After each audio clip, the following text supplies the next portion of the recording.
manan. So sa kaawit.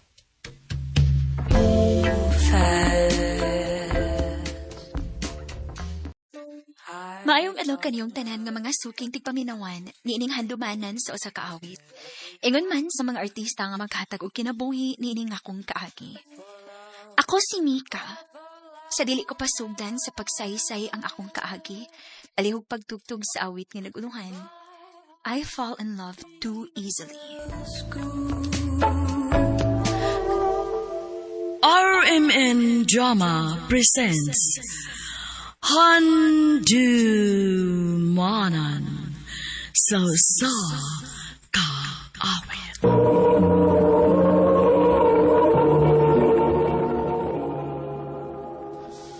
Ano pa daw sa iyong kaagi karon? Magkinig gusto ka babay, kanta ka, Lapu-Lapu City, Cebu. Hanggang tumatatampo, nagdasihan nga, Mika.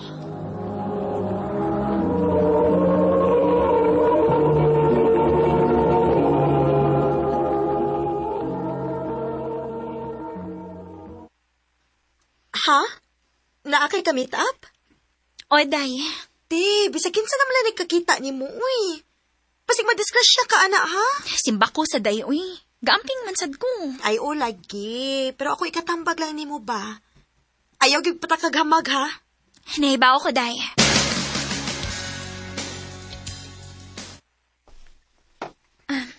Kent, maikog mansad ko ni mo nga imugi kong gilutuan na ning steak, uy.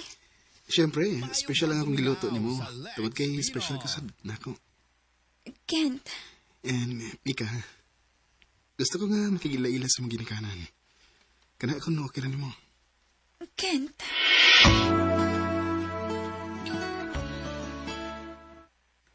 Dili ka, ha? Masuko sila sa mama, te? Ngano masuko man? Nga, tarong man yung intensyon nako. Kay kung binuang panaday, dili mahitabo ang gusto siya makigila-ila nila mamagpapa. Oh, suway lang, te.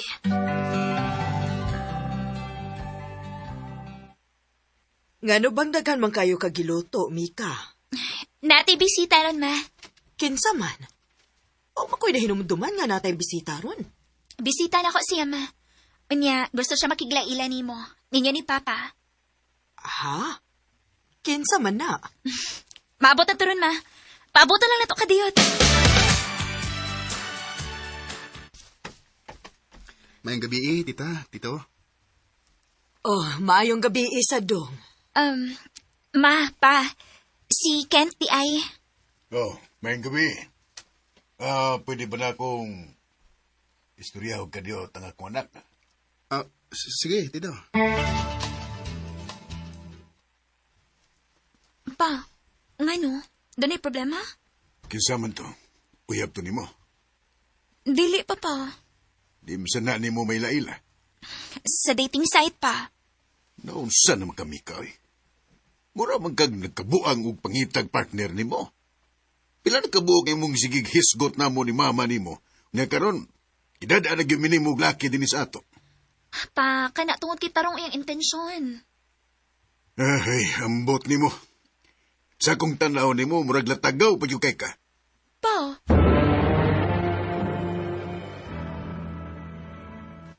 Unsa? Muban ka niya nigpauli niya? pa, sige na kung. Dako naman kung. Oh, Mika, sigurado na bagid ka ang imong desisyon? Ma, pa. Tarong si Kent. Og nakita na nako. Tungod kay dili siya mangisog og pakigatubang ninyo ron. Kung dili pa tininood ning iya din hinako. Oh, unsa man dong? Tugtan nimo? Niya kano sa magkamauli? Plano unta na ako nga tulo ko kaadlaw dito sa ila pa.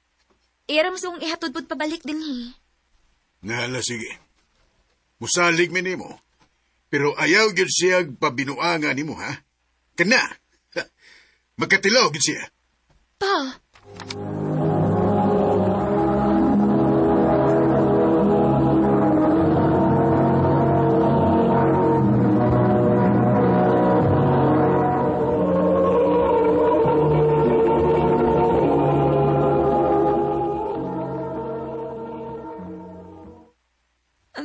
Sige na pa, nagawat na si Kent na ako sa gawas.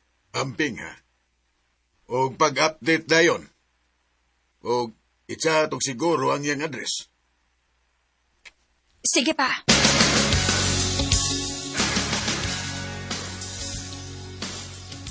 Kumusta man ka diha, te? Okay raman, day. Te, pag-download ko og Life 360 be? Ha? Unsa man na? Basta, mas mayon nang naakaana para kung magkinaunsa, matultulan ka na mo. Day, kalma lang gud kuno mo, bi. Mura man tinuulog manghinaot nga dunay daotang mahitabo nako dinhi. Buotan si Kent. Wa ko mo ingon nga salbahe siya, te. Ang ako lang nga may bawmig asa ka. Nahala, sige. Mag-download ka ng imong giingon. Sige, te. O giset always ang imong location nga on ha para ma-track ka na mo. Ha?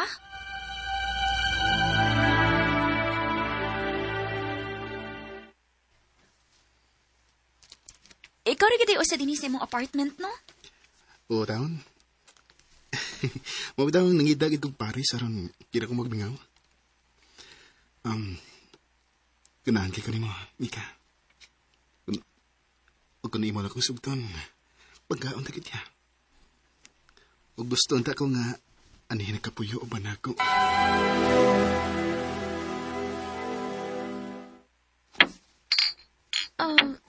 Unsa man na? Awan sa pa, mag-inom ta. Dili ra ba kaayo ko mo inom? Ay, kabala ka. Maanad ra ka. Sige na.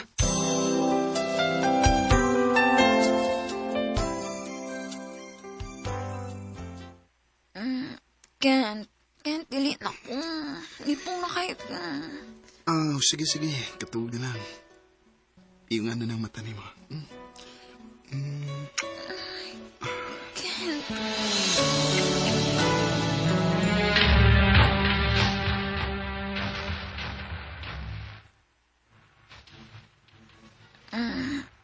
Ay, aray, kasakit sa ko. Ay, buntag na tingali ron. Ay, asa man akong cellphone. Huwag man din eh. Akong relo. Uy, Alas City? O parang ko. Kasakit akong sampot. Ano man eh. Sakit magit tayo. Mulilit ako din sa bintana, pi.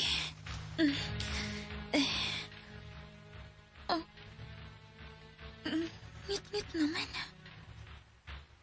Ayaw kong ing nasukad gabi. Karoon akong alas 7 gabi na po di mata. Napagsakan ko eh. Muna man di gibunal-bunalan akong lawas. Mag-CR ko.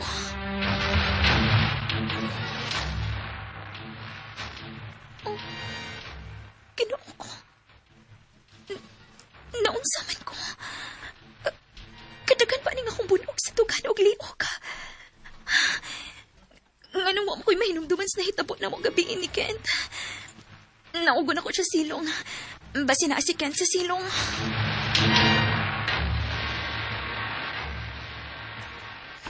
Oh. Kent? Mata na di ka. Nag-unsa ka? Dali. Lingkod din ito para ko. Ha? Kent, musuyop ka di ay? Di mailano. Sa? Kent, muli na lang tingali ko sa amo. Muli na. Di ba nagsabot ang nga anhin na kapuyo o ba na ko, ha? Kent, kuan, mananghit pa ko nila, magpapabahin, ana. Ayaw na lang. Yan na lang. Di ba nisalig sila ni mo sa imong pagkuyo na ko din eh? Ano na pananggit? Arki na lang ka, ha? Kent, dili pwede. Ayaw kong subaka agad! Kung gusto pa kang mahitsura ng naong ni mo! Kent! Kita kayo ni, ha? Kita kayo ni! Naakay kutsilyo! Nagtuo ka nga makapangayo kag tabang dito, ha? Dili. Tugod kay. Bisag iyong pamilya. Wa magkatulog-tulog niyo mo din eh. Basta magbatanang ka. Kung sunod ka sa kung gusto, way hidautang may tabo niyo.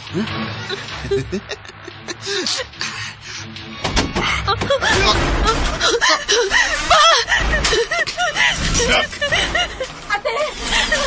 Ayaw kayo natutulungan yung kunin niyo. Yung sa kanila kaya. Iroy! May wala ni. Sige na. Dala nyo si Mika o sa inyo mo pagsulti.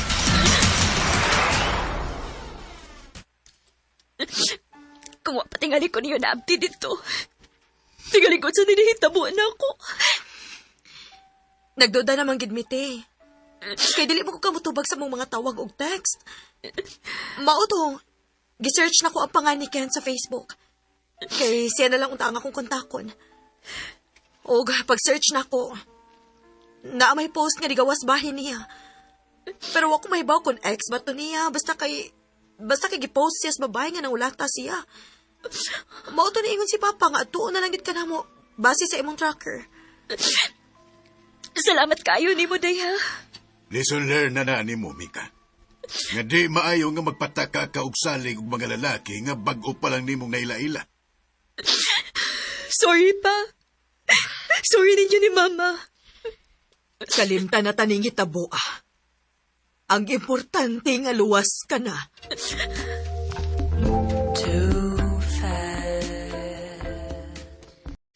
Kasabay magtuo nga behind sa buutan o katarungan naong ni Kent, may pagkasay ko hundi ay siya. Pasalamat rasad ko nga nahitabo to nako kay kung wa pa. Tingali, wa gihapon ko'y katagamanan karon.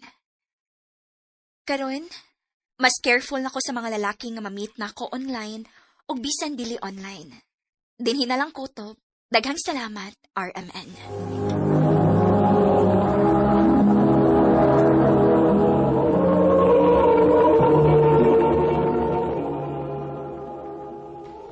Mao kita mga higalan kaagi ni Mika nga taga Lapu-Lapu City, Cebu. Uban sa awit nga iyang kipangayo, awit nga nagulahan. I fall in love too easily.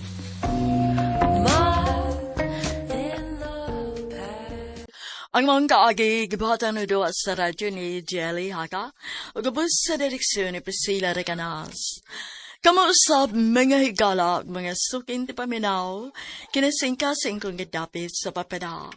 Sa inyong nakalain-laing kaagi sa kinabuhi nga naglibot sa usa kaawit.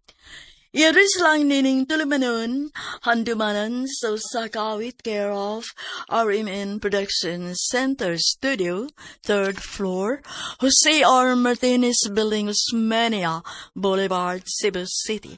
O baka ipada sa Handumanan Official Facebook page. Hangtod sa sunod na kayon, daghang salamat sa inyong pagpaminaw. Maayong adlaw kanyang tanan nga nagpaminaw karon ning tulumanon, kini ang akong suliran. Ilabi na kaninyo Dr. ni Obra ug Attorney Elaine Bathan. Ingon man sa mga artista nga maghatag og kinabuhi ning akong suwat suliran. Tawag lang ko niyo sa pangan nga Merced, 35 anyos, minyo ug may duha ka mga anak. Itago na lang sa dang akong address. Punto legal kining akong suliran. Kabahin kini sa panag-away na mo managtiayon tungod sa iyang babay. Aron niyo sabtan, ingon ini ang mga panghitabo.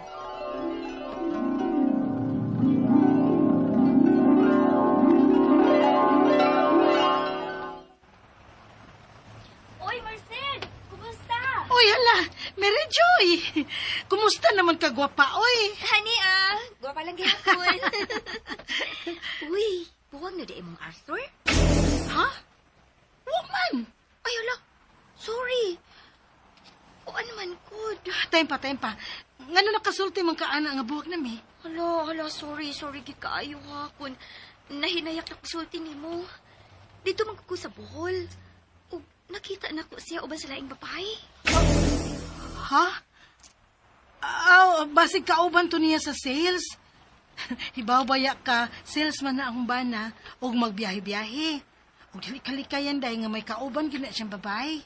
Uy, lahi girl. May lantian nga nahitapo. Unsa? Basta, nagtuo ko nga, buwag na mo. Wa na lang nako siya sangpita. Kay, suod ba yata pag-college na to, ha? Og sukad mo na minyo, wa na ko'y balita bahay ninyo. Kay, nabisi na sad ko sa akong life. So, I thought nga nagbuwag mo. Kay may lain naman siyang babae nga, kauban niya, sweet kaayo. Di mo siya makita, day? Nanuroy manggod mi sa Mirror of the World. Nya, nagpusing-pusing sila dito nga sweet kaayo. Si Art man dito. Mary Joy, salamat sa imong informasyon, ha? Sige, diha ka na.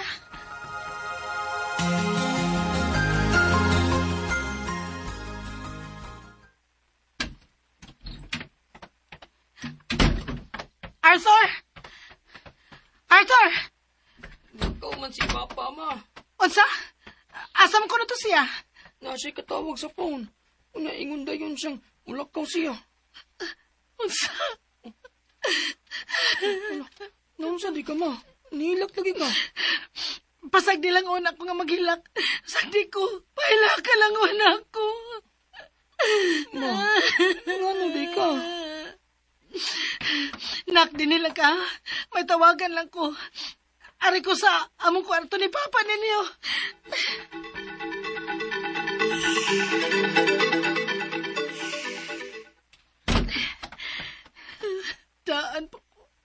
Daan pagid ko. Ang ako cellphone.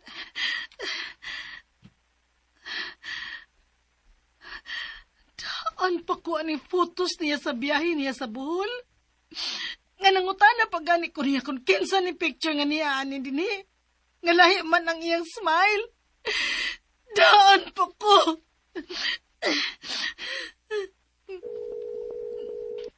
Tubaga. Tubaga animal. Tubaga. Nga nung mura gikutasan pa ka diha, ha? Arthur, asa ka? Tugan sa tinuod. Kisa imong kauban diha. Ha? Doon ka? Tugaan sa tinuod. Kauban mo ang imong babayon sa tugaan!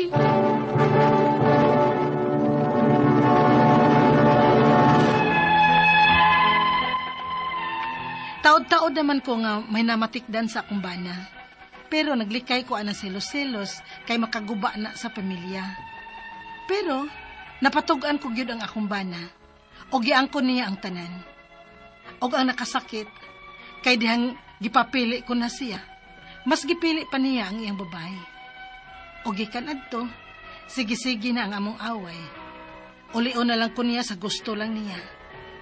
Hangtod nga nakadesisyon ko nga makigbuwag na lang og klaro. Onya, Unsa? magbuwag na lang ta. Oh, muna akong gipaabot. Nga ikaw ang makigbuwag na ko. Salbahis sa gyud nimo eh. Subahis. Gibuhat na ko tanan alang ni nga to pamilya. Alang sa atong mga anak. Wag gani ko nimo patrabaho Kay mao imong gusto nga mag-plain housewife lang ko. Aron matiman ko ang atong mga anak o kining atong bay. Arthur, gisakripisyo ko ang akong career tungod sa atong pamilya. Apan mauna imong ibawas na ako, ha? Magabaan ra gyud ako, Art. Magabaan ra ka. Sus, helong di ay. Gusto na pagsige nimo paghimaraot na ako eh. Kaya naman. Kung magabaan gi ko nimo, makabuhi ka sa itong mga anak? Salbahis ka. Okay ka may buwag na ko, makigbuwag na ko, ikay layas ni Baya. Ako man yuta. Gihatag man ni mama na ko. O gikan sa kong pagtrabaho ang gipatukod ako ni bahay. So, wag kay labot ini. Baga, gini magnaong sa? Ako pa manggani ang nag-design ni Baya. Sas! Oh! Wako'y natampong nga kwarta sa pagpatukod ni Baya. Apan ako'y naning kamot nga maingon ni Art.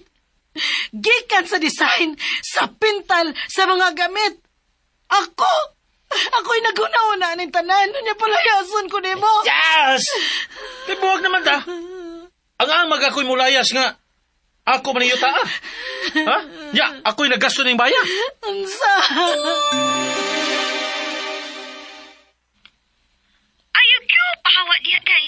May katungod ka ng baya kay kasado mo. Conjugal property na ninyo. Day, dili sa nako kayang biyaan ang akong mga anak. O kung ako masad silang dadun, asa masad may paingon. Nga wa pa man ko'y trabaho. Ay, Ayaw gid mo biya diha. Kay bisan pa og iya ng gasto, pero pagtukod anang baya, minyo na mo.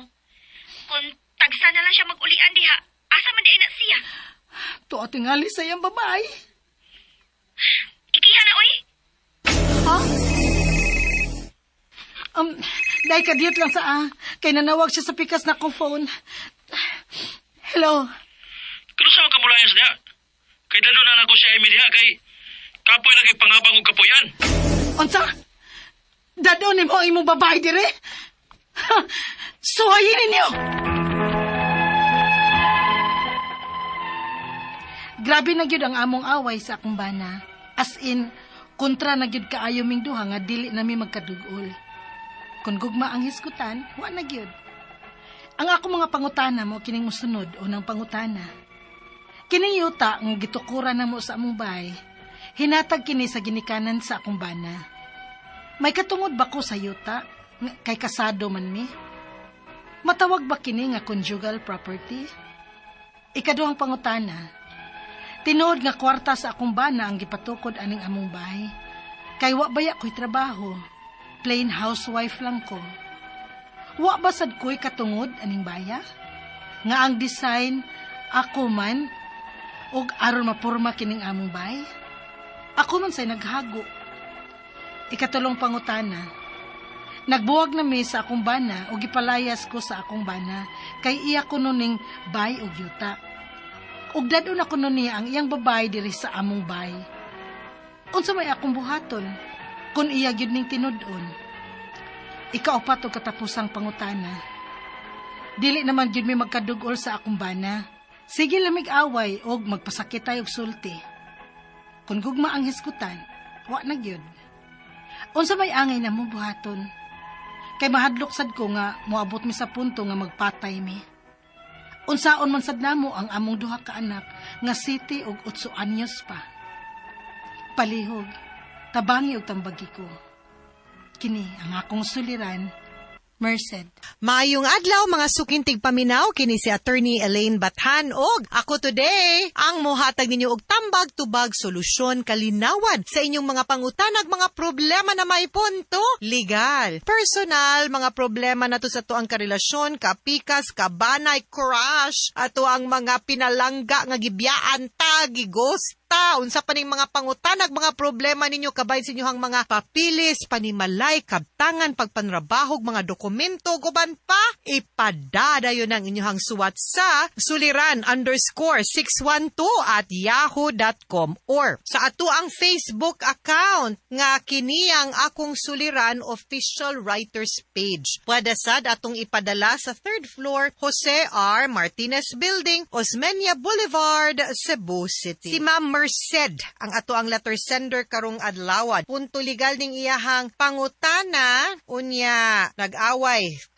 managtiayon sa maning mga away-away bagud uy dili gid kuno sila magkasinabot nya tungod kay sigig away nawa na gid ang gugma, no more love. Agoy ni jump outside of the window maning gugma ngano man ni. So anyway, una niyang pangutana kining yuta nga gitukuran namo sa among balay hinatag ni sa ginikanan kuno sa iyahang bana. May katungod ba ko sa yuta? Kay kasado man mi, matawag ba ni nga conjugal property, no? Of course, if it's donation by reason of marriage, inyog yun na. Labi na kung gidonate na during the lifetime, during the marriage, inyog yun na nga yuta, o niya kung minyo mo, of course, conjugal property yun na, no? So, appeal na siya sa absolute community of property ninyong manag-asawa. Kay, ang kanimanggong donation by reason of marriage, of course, kung tungod kay nagminyo mo, inyo gyud ng duha. That is really meant for the both of you. So, mao gyud siyang conjugal nga property. Ikaduhang pangutana, tinuod nga kwarta sa akong bana ang gipatukod ining among balay. Kay wala baya ko'y kwarta, plain housewife lang ko. Wala sad ko'y katungod. Wala basad ko'y katungod sa balay nga ang design ug aron maporma ni ako man ang naghago. Uday, ay gyud og kaguol because ang kanang balay ninyo no, inyo gyud na. Just because siya'y nagtrabaho, wa man na nagingon nga wa kay tampo. Ngano, ang pag ayos sa balay, ang paglabas iyang mga t-shirt, iyang mga sanina, pagluto, pag-aruga, pag-atiman sa balay, di na nato ma-quantify into money, di ba? Nga, kay abi, wa kahit na, mo man na imuhang tampo. No, siya na nangitag kwarta, pero ikaw man pinag-atiman sa bay. So, give and take yun na. So, that conjugal yun na, nya minyo man mo. So, ayaw og kaguol anak, kay abi, wa ka nagtrabaho, kay housewife man ka. Ikatulong pangutana, nagbuwag na mis akong bana, o gipalayas ko sa akong bana sa, kay iya ko nuning balay og yuta, may batasan, og dadon na kuno niyang iyang babay diri sa among balay, suwaye. Unsa may ako ang buhaton, kung iya gyud nang tinud-on, out. Kihataday, vowsy, support, kung naminyo gyud ka ha, kay wala kay ko kaklaro, pero kung naminyo ka, agoy, pwede ta mo kiha for concubinage, number 1, number 2, vowsy, number 3, kihatag support, no? O gusto ka, sa vowsy, siya'y atong palayason, bahalag iyahang gastos yutag balay.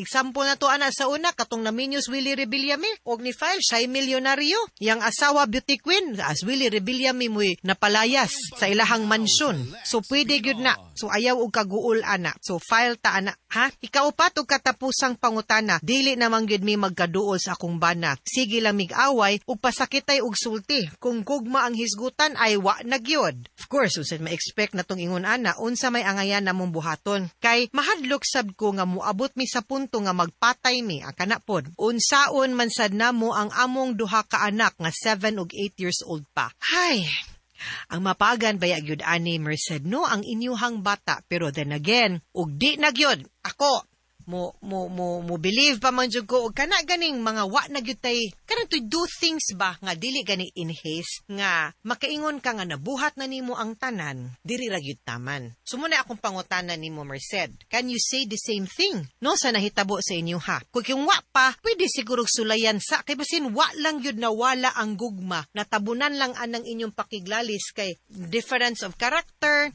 nga di na gyud mo give and take ba. What if mo resort sa ta to probably marriage counseling ba, balik ba mo storya heart to heart and things like that, and mo reflect kay basin ikaw puro nagpadalam pug kas imuhang feelings sa imuhang kalagot o frustration baron ug unsay mga issues. Kung na resort na buhat na nato tanan, no, natambagan ka baron og laing taw or siyasad unya di gyud wa gyud silbi and naabot na gyud sa punto nga it's not bringing out the best in you anymore, or sa iyahasad ang gipagawas na lang gyud ang bati na lang gyud na side nimo, it's not doing good po sa inyong mga bata, then I think maybe it's time to go. And I think dapat inyong pasabton. Sadly, sad, mag-uul ko para sa mga bata. Pero if it has to come to that, I think you have to properly make them understand nga it's not them that has the problem. Kamong duha, di lang yun magkasinabot, but you know, you will continue to love them. And I think karon mo naman na itong gitawag, co-parenting. I hope lang kung maabot mo ana nga punto, kung di man gani mo magkasinabot with each other, at least man lang. When it comes to responsibilities o custody, paghatag og attention para sa mga bata, at least man lang maningkamot mo nga magkasinabot mo, nga dili mo mag-away over that, no? At least on that aspect, I hope, no, nga kanang you will be more open-minded and more patient kay mga bata man na ang wa magkasinabot ug batasan towards each other kamuman. Pero you have to make sure kay 7 and 8 years old is a very crucial nga period para sa development sa bata, and it would be very difficult for them to understand nganong nabungkag or na broken family me, nganong naakos ako ang mommy Monday to Wednesday, unya naakos ako ang daddy Thursday to Sunday, o nganong mag-away, nganong dili complete nganong naaylain. You have to factor that out. Bawal selfish diring dapita, no? Kung kinahanglan magpaluib para lang magkasinabot mo para sa mga bata, then I think that's it. Now, maybe what you may need is time off lang sa siguro, cool off sa. Pero maabot na gyud siguro ang pipila ka tuig nga di na gyud, no? Makaingon na gyud mo nga, di na gyud mo magbalik, then maybe that's the time nga you might resort or want to avail of the declaration of nullity of marriage. Magpaanal na lang mo kay para pod libre na pod mong duhang makipagrelasyon makipagpangitag laing forever the second time around, no? Makasubo kini mga ingon ani nga situations. I hope nga naapay chance nga ma-okay pero ug di na gyud, then I think ang mga bata na lang pud unta atong atimanon. Okay? Mga suking tigpaminaw, hinaot unta nga naamoy nakutlo na pagtulunan karong adlaw. Kini si Attorney Elaine Bathan, daghan kayong salamat sa inyong pagpaminaw sa atong tulumanon hangtod sa sunod nga sugilanon din higapon sa tuang programa. Kini ang akong suliran gikan sa RMN Production Center, Radyo Mo Nationwide. Tatak RMN, daghang salamat og maayong adlaw.